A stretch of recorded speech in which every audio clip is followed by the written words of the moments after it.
Hello friend, हमारे channel में आप सभी का स्वागत है। बाबा गोरखनाथ जी की चमत्कारी कथाएं। बाबा गोरखनाथ जी और चमत्कारी कुआं।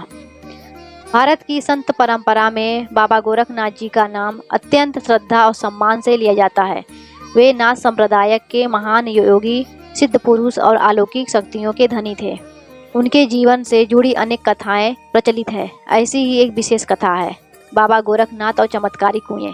बहुत समय पहले की बात है। बाबा गोरखनाथ जी अपने शिष्यों के साथ यात्रा करते हुए एक गांव पहुंचे। वह गांव लंबे समय से भयंकर सूखे से पीड़ित था। गांव के सारे कुएं, तालाब और जल स्रोत सूख चुके थे। खेतों में फसलें नहीं उग रही थी। पशु पक्षी भी तड़प रहे थे। गांव वाले बड़े दुखी थे। उन्होंने बाबा गोरखनाथ जी से प्रार्थना की, हे बाबा, हमारे गांव पर कृपा कीजिए। जल के बिना हमारा जीवन असंभव हो जा रहा है। बाबा गोरखनाथ जी ने ध्यान मग्न होकर कुछ समय तक मौन धारण किया। फिर उन्होंने गांव के एक पुराने सूखे कुएं की ओर इशारा किया और कहा, इस कुएं के जल को फिर से जीवित किया जा सकता है, लेकिन इसके लिए तुम्हें श्रद्धा और संयम दिखाना होगा। गांव वालों ने बाबा की बात मानने की प्रतिज्ञा ली। बाबा गोरखनाथ जी ने अपनी कमंडल से कुछ जल कुएं में डाला और योग बल से मंत्र उच्चारण किया। कुछ ही क्षणों में कुएं से जल फूट पड़ा।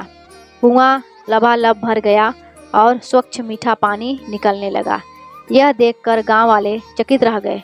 उन्होंने बाबा के चरणों में गिरकर धन्यवाद दिया, लेकिन बाबा ने उन्हें एक शर्त याद दिलाई, इस जल का दुरुपयोग मत करना।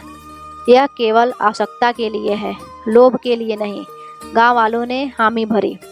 कई महीनों तक गांव में सुख शांति रही, लेकिन समय बीतते बीतते कुछ लोगों में लालच आ गया। उन्होंने उस जल को शहरों में बेचने का प्रयास किया और कुएं के चारों ओर दुकानें लगा ली। जब बाबा को इसका पता चला तो वे पुनः गांव आए। उन्होंने गांव वालों को चेताया, लेकिन उनकी बातों को अनसुना कर दिया गया।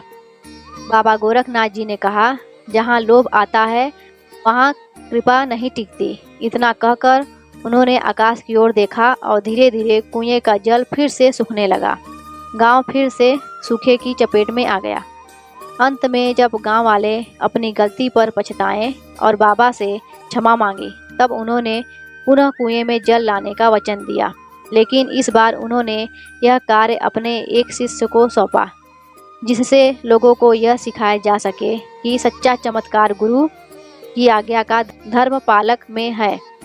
यह कथा हमें सिखाती है कि किसी सिद्ध पुरुष की कृपा से चमत्कार संभव है, परंतु यदि हम अहंकार, लोभ और अनुशासनहीनता और फंस जाएं तो यह कृपा भी अस्थायी नहीं रहती। बाबा गोरखनाथ जी की शक्ति उनकी साधना में नहीं, उनके त्याग, संयम और करुणा में छिपी थी। जय बाबा गोरखनाथ।